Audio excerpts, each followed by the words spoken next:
Hi community, it's Selena and Marissa, and this is Abundance of Hope Center's Just Look vlog. Today we are going to be talking about our transportation campaign. Yay! Pew pew pew pew pew pew.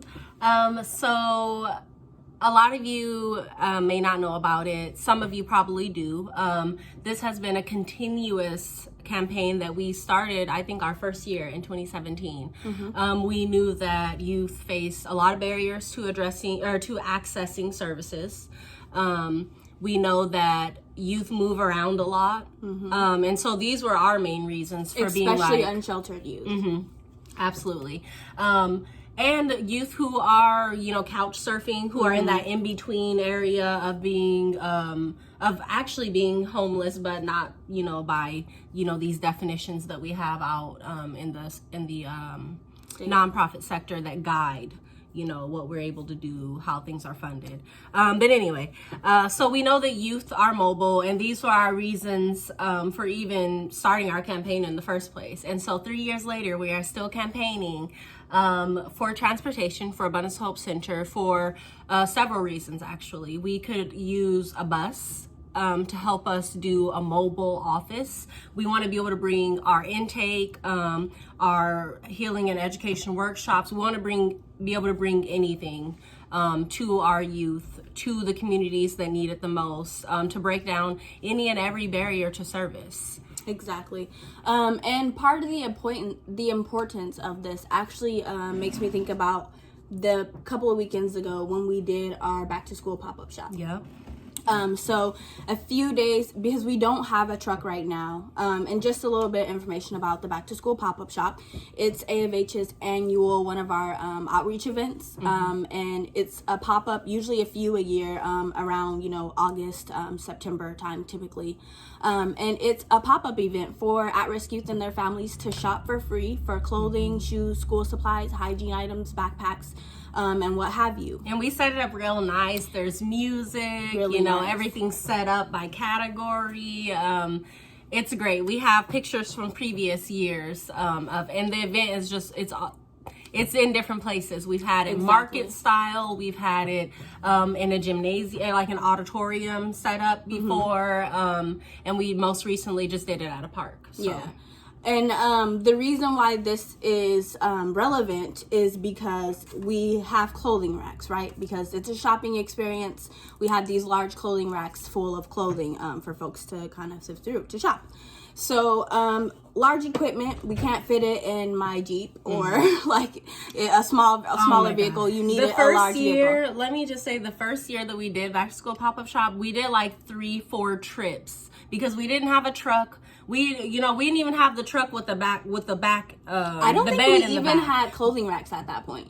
Remember, because we did on tables. Yeah, so this is without clothing racks. This is just tables and supplies. It took like 4 trips in a 4-door and a Jeep. Like we were ghetto with it, but the way we had it set up was really nice. Like we'll be ghetto if we got to bring these services to the community, but we would love to be able to do it, this most recent year, just through, community supports and grants being out, a little bit more established, 3 years in the game. We are able to rent a truck, but even that comes with its challenges, as we found with, reservations being lost. Literally. So let me finish the story though. So we have large clothing racks this year that we need to transport, large tables, large amounts of clothing, large amounts of supplies, period. So a few days before the event, we rent a truck through U-Haul.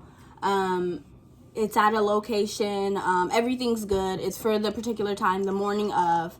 Gives us plenty of time to get all the supplies from where we keep the supplies to the actual pop-up event. And get everything set up nice. Exactly, get everything set up nice. So we go to pick up our reserved truck, and it's literally gone. They have given our truck to somebody else.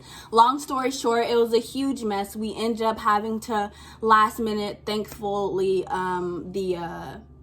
the supplier, because it was a third-party supplier. Thankfully, he came through and got us a different vehicle. It was smaller than the original vehicle, but he got us one that we could use to transport the supplies that we needed to the event. Yeah, because we were about to be super delayed. But we ended up we ended up a couple hours delayed, scrambling to set up. We had to have some of our participant families wait around while we get set up because of the delays caused by having to rent a truck, and then U-Haul being incompetent, or the reservation staff being incompetent, giving our reservation away, the whole what have you. So our own vehicle would eliminate things like this, because as a Black-led organization, we face barriers to providing services to our community and to our participants. So that was just one of the barriers we face, right? Because we don't have this outreach vehicle that we could really use to,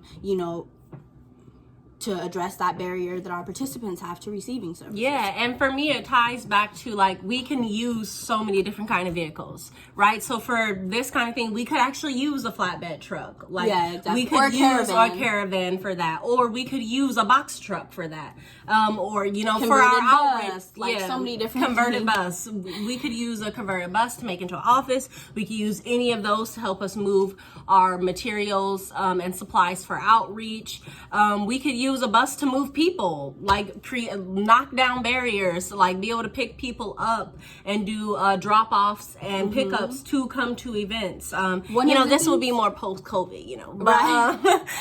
But yeah, we have we could use pretty much any kind of vehicle for this organization to expand services. And that converted bus, like, one of the things, because we are always thinking about the barriers that our participants face and how we can knock those barriers down for them. So the converted bus was originally the idea of having a mobile office, because we have to do intakes, right? We have to provide resources to our most at-risk youth, and sometimes our most at-risk youth can't get to us. We know that there are some services where they provide free bus passes for folks, but we have immunocompromised youth that can't get on a bus because of COVID, you know what I mean? So we always want to be providing relevant services, and right now especially it's super relevant to be able to supply, like, no contact deliveries. We do that through our COVID, like, literally to over 60 families. And how huge would it be if we'd be able to get those deliveries out quicker because we have a larger vehicle